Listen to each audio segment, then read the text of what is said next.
Nous allons corriger l'exercice 1 de la planche de TD5 sur les espaces hermitiens. Donc on considère cette application de E dans R, qui est un vecteur de C3 associé à cette expression. Alors déjà, ce qu'on peut vérifier, c'est que c'est bien une application de E dans R, puisque ça c'est un module au carré, ça c'est bien des réels, module au carré c'est bien des réels. Et là, vous voyez qu'à chaque fois, on a une quantité et son conjugué qui apparaissent. Du coup, si j'ajoute un nombre complexe et son conjugué, j'ai deux fois la partie réelle, donc c'est bien un réel en tout cas. Là, pareil, j'ai une quantité complexe plus son conjugué, et donc, c'est bien la valeur dans R déjà. Alors, on nous demande de déterminer la forme hermitienne associée à Q. Donc, je vous rappelle, une forme hermitienne, c'est une forme qui est, alors, contrairement aux formes bilinéaires, c'est pas linéaire à droite et à gauche, ça va être semi-linéaire à gauche et linéaire à droite. Donc, on cherche une forme hermitienne telle que pour tout x dans E, h de x soit égal à q de x. C'est l'équivalent pour les formes quadratiques réelles de la forme bilinéaire symétrique associée. Ici, la forme hermitienne, on ne demande pas à ce qu'elle soit bilinéaire, on demande à ce qu'elle soit linéaire à droite, semi-linéaire à gauche, c'est-à-dire que ça va conjuguer, et on demande à ce que ce soit qu'il y ait une sorte de symétrie, c'est-à-dire que quand on échange les deux variables, ça va conjuguer le résultat. Voilà. C'est ça la symétrie qu'on demande pour une forme hermitienne. Bon, alors donc pour trouver la forme hermitienne d'une forme quadratique complexe comme ici, eh bien, en fait, c'est pas très compliqué.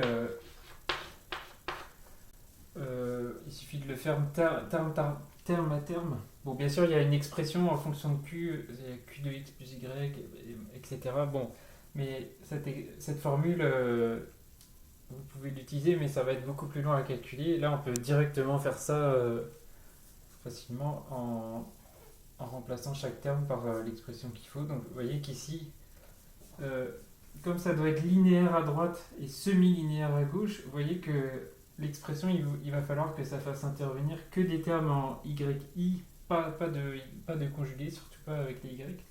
Par contre, les X, au contraire, il faudra qu'ils apparaissent uniquement avec des conjugaisons. Puisqu'il faut que quand je fasse h de lambda x, y, ça doit être égal à lambda var de h de x, y. C'est semi-linéaire. Et du coup, il faut que l'expression fasse apparaître que des termes en hi bar. Voilà. Donc, le x1, le module de x1 carré, on va le remplacer tout simplement par x1 bar y1. Vous voyez que ça marche, puisque quand x égale y, ça me donne bien x1 bar fois x1, c'est-à-dire ça donne bien le module de x1 carré. Et quand j'échange le rôle de x et y, vous voyez que cette quantité va être conjuguée, puisque le bar va changer de côté, donc ça va donner le conjugué. Donc ça, vous voyez qu'il suffit tout simplement de remplacer ça par ça. Et donc pareil pour celui-là. Ici ça va donner 3x2 bar y2. Ici j'aurai du 6 x3 bar y3, pardon. Et alors après, les termes qu'on a après, eh bien, c'est pas très compliqué non plus. Vous voyez que le i x1 bar x2 bar moins i x1 x2 bar, ça va devenir en fait tous les termes avec du bar ça va être des x, et tous les termes sans bar ça va être des y, tout simplement. C'est juste ça qu'il faut faire. Si vous faites ça, vous voyez que ça va bien faire ce qu'il faut, puisque donc là il n'y a pas de bar, on le remplace par un y. Ça fait bien ce qu'il faut, vous voyez, puisque si x égale y, je retrouve bien l'expression qui est là. Et ça va bien être linéaire à droite puisque tous les y apparaissent sans barre là. Ça va bien être semi-linéaire à gauche. Et vous voyez que ça va être aussi symétrique. Si j'échange le rôle de x et y, bah, j'obtiens bien le conjugué. Donc, voyez. Donc voilà, c'est assez simple. Donc après, pareil avec le reste. Ça fait donc 2i y2 x3 bar moins 2i x2 bar y3. Voilà. Bon, bah voilà, on a trouvé la forme hermitienne associée à la forme quadratique hermitienne. Alors, ensuite, on nous demande de déterminer la matrice de H dans la base canonique de E. Alors ici, c'était pas précisé dans l'énoncé, mais bien sûr, on regarde E comme un C espace vectoriel et non pas un R espace vectoriel. Donc ici, la base canonique, c'est tout simplement formée des trois vecteurs. Ici, la base canonique, c'est tout simplement 1, 0, 0, 0, 1, 0 et 0, 0, 1. Si on avait vu E comme un R espace vectoriel, il aurait fallu prendre trois vecteurs supplémentaires. Par exemple, on aurait pu prendre I0, 0, 0, I0. Enfin, mais bon. Donc ici, on le regarde comme un C espace vectoriel. Donc il y a seulement trois vecteurs.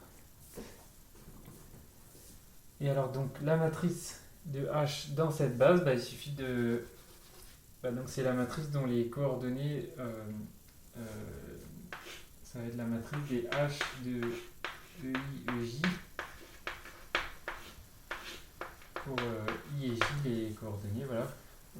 Ça c'est E1, ça c'est E2, ça c'est E3, voilà. Bon, bah donc il suffit de... vous voyez que quand je fais par exemple tous les H de E1, E1, ça va être égal au coefficient de ce terme-là, donc ça va faire 1. H de E2, E2, ça va faire 3.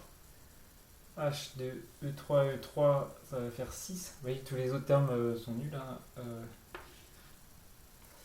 Et si je fais H de E1, E2, donc ce coefficient-là, vous voyez que ça revient à prendre ici x1 qui vaut 0, pardon, E1, E2, ça, x1 qui vaut 1, x2, y2 qui vaut 1. Et tous les autres qui valent 0. Donc le seul terme non nul, vous voyez que c'est celui-là. Et donc ça donne i. Donc de l'autre côté, on a le conjugué. Et oui, qui est là. Donc. Et alors après, si on regarde h de E1, E3, donc pour x1 et y3 qui sont non nuls et tous les autres nuls, bah, vous voyez que c'est nul en fait. Il n'y a aucun terme en x1, y3, donc c'est 0 ici. Pareil ici.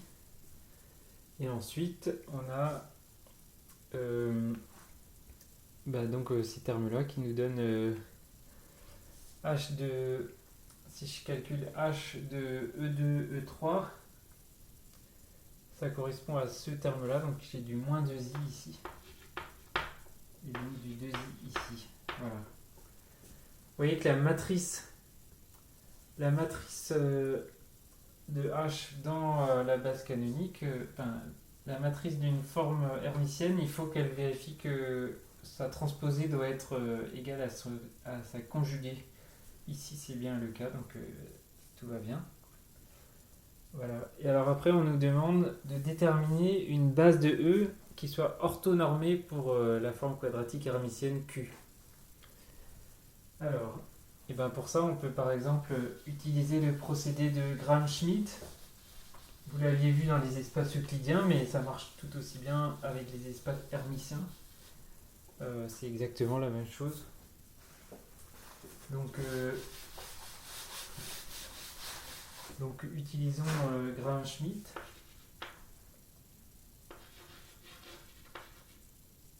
Je ne suis pas sûr de l'orthographe.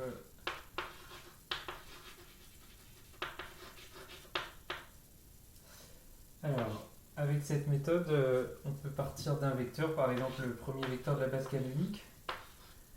On va commencer par le normer, mais ici justement, si on calcule la norme de ce vecteur, euh, on voit que c'est 1, c'est le coefficient ici dans la matrice.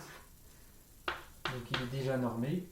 Et donc après, on va prendre un deuxième vecteur, on va prendre le deuxième vecteur de la base canonique, et on va vouloir faire en sorte qu'il devienne orthogonal à celui-là en lui retranchant le bon nombre de fois ce vecteur-là.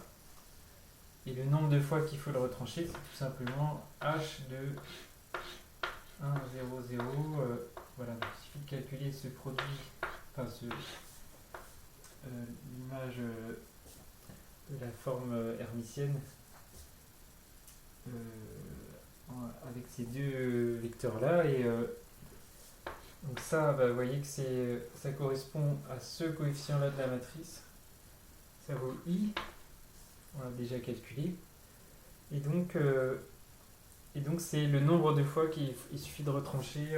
Vous voyez que si maintenant vous calculez h de 1, 0, 0 et de 0, 1, 0 moins i fois 1, 0, 0, et bien ça fait 0. Puisque là, je peux utiliser la linéarité par rapport à la deuxième coordonnée. Et vous voyez que ça va me donner d'un côté h de 1, 0, 0, 0, 1, 0 qui vaut i. Et de l'autre côté, h de 1, 0, 0 et 1, 0, 0 qui vaut 1 fois i. Et donc les deux vont se simplifier, il reste bien 0. Voilà. Et donc si je prends... Donc déjà j'ai deux vecteurs orthogonaux. Et donc il suffit de continuer. Donc on va maintenant le normaliser pour qu'il soit des normes 1. Donc là le vecteur qu'on a c'est donc moins i1. Et donc on va calculer l'image de ce vecteur là par q. Alors si on calcule ça, on trouve donc il suffit de remplacer dans l'expression x1 carré, le module de x1 carré ici ça va valoir 1, plus 3 fois le module de x2 carré ça va valoir 3, plus... bon bien sûr on pourrait aussi utiliser la matrice parce que vous savez que si je veux évaluer q d'un vecteur v à partir de la matrice, si j'appelle m la matrice, il suffit tout simplement de calculer transposé de v bar fois la matrice fois v. Voilà, on avait un lien entre la matrice d'une forme bilinéaire et le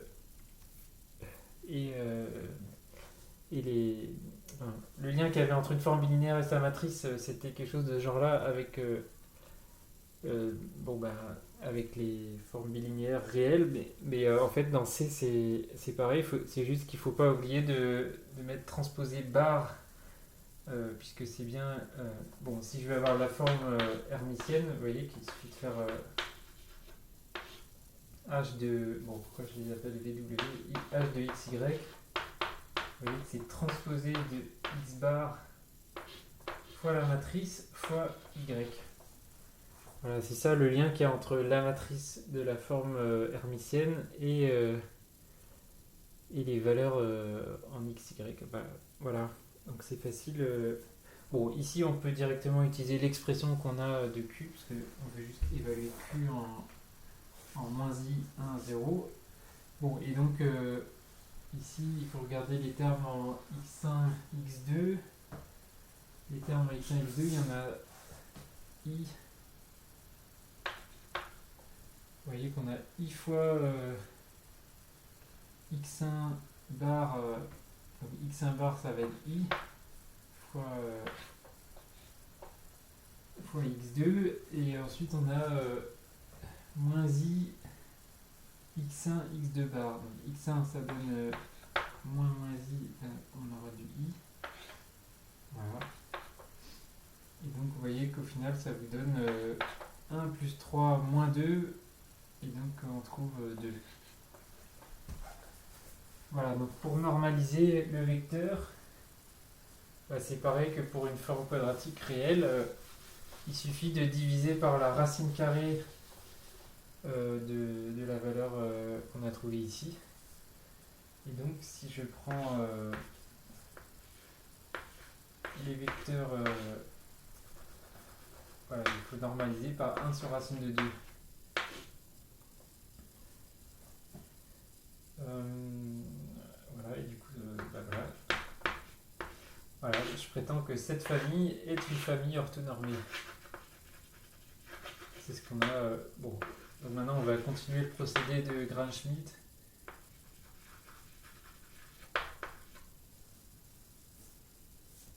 Pour trouver un dernier vecteur qui nous donnera une base. Et ben, par exemple, on peut prendre le troisième vecteur de la base canonique, 0, 0, 1. Donc ce vecteur, il va falloir à nouveau le rendre orthogonal aux deux autres, quitte à leur retrancher un certain nombre de fois chacun des deux. Alors, et ben pour ça, on va calculer le produit scalaire, on va calculer h de 1, 0, 0 avec donc le vecteur qui nous intéresse, 0, 0, 1. Ça nous donne le nombre de fois qu'on va devoir retrancher 1, 0, 0 à notre nouveau vecteur pour le rendre orthogonal au premier vecteur qu'on a déjà. Donc, et ben ça, si on calcule ça, ça revient à regarder. Alors j'ai effacé l'expression de la forme binaire, mais il n'y avait pas de terme en x1, y3, donc ça vaut 0. Voilà, donc ces deux vecteurs-là sont déjà orthogonaux, il n'y a rien à faire, tant mieux. Et donc après, on regarde, maintenant il faut rendre ces deux vecteurs-là orthogonaux, donc on va calculer h de 1 sur racine de 2 de moins i 1, 0, avec 0, 0, 1. Et donc là, il faut calculer, ça nous donne... bon, déjà on peut sortir le 1 sur racine de 2. Simplifier un petit peu.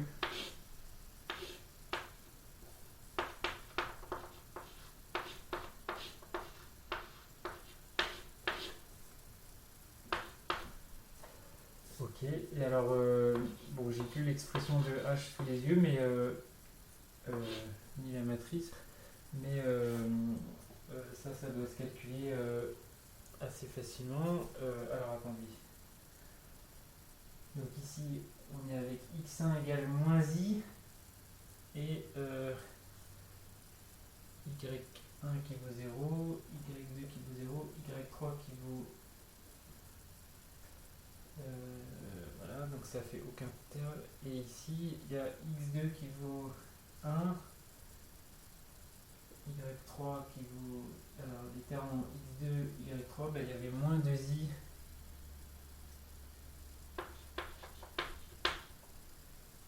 Moins 2i x2 bar y3. En fait, c'est tout, il n'y a rien d'autre. Voilà. Voilà, donc le nouveau vecteur qu'il faut prendre pour orthogonaliser, pour rendre le vecteur 0, 0, 1 orthogonaux avec les deux autres, il suffit de retrancher cette quantité. Donc, autrement dit, j'ajoute 2i sur racine de 2 fois le vecteur fois ce vecteur-là.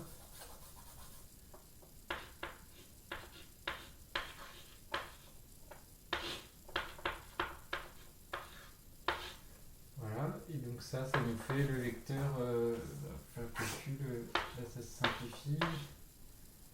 Il reste moins i fois i, ça fait 1. I et 1. Voilà. Bon, et alors après, il faut calculer la norme de ce vecteur-là, enfin pour l'application Q. Si je calcule Q de 1, I1, ça nous fait, alors le terme en module de x1 carré, ça fait 1. Le terme en 3x2 carré, ça va faire 3. Ensuite, on a du 6 module de x3 carré, ça fait 6. Ensuite, on a du moins x1 bar x2. Enfin, avec un x2, pardon. Plus x1 bar x2, pardon. Donc x1 bar x2, bah, ça vaut i.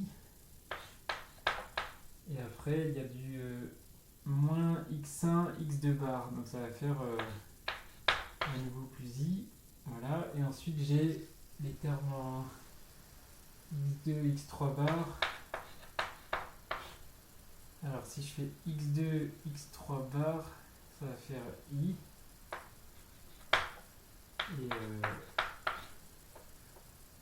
l'autre aussi ça fait i. Voilà, donc on trouve tout ça. Et donc si on fait le calcul, ça fait 4 plus 6, 10. Moins 2, 8.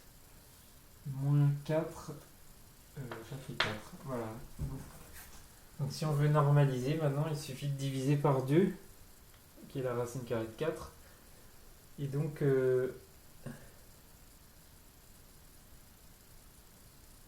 voilà.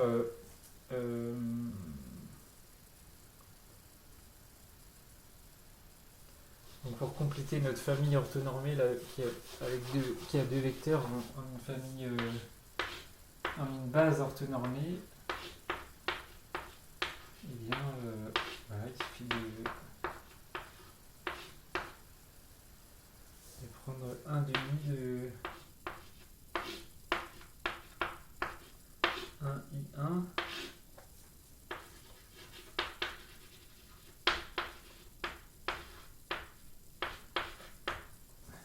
Alors si vous n'avez pas du tout trouvé comme moi, bah, vous inquiétez pas, il n'y a pas du tout l'unicité de la base orthonormée, il y en a plein. Même en faisant avec Gram-Schmidt, j'aurais pu prendre autre chose que les vecteurs de la base canonique au départ. Donc si vous avez un résultat différent, ça ne veut pas du tout dire que c'est faux ce que vous avez. Et puis en plus, c'est possible que j'ai fait des erreurs. Voilà, mais normalement, si je me suis pas trompé, la base orthonormée, c'est bien. Enfin, ça, c'est bien une base orthonormée. Donc, c'était ce qu'on voulait calculer. Bon, ben voilà.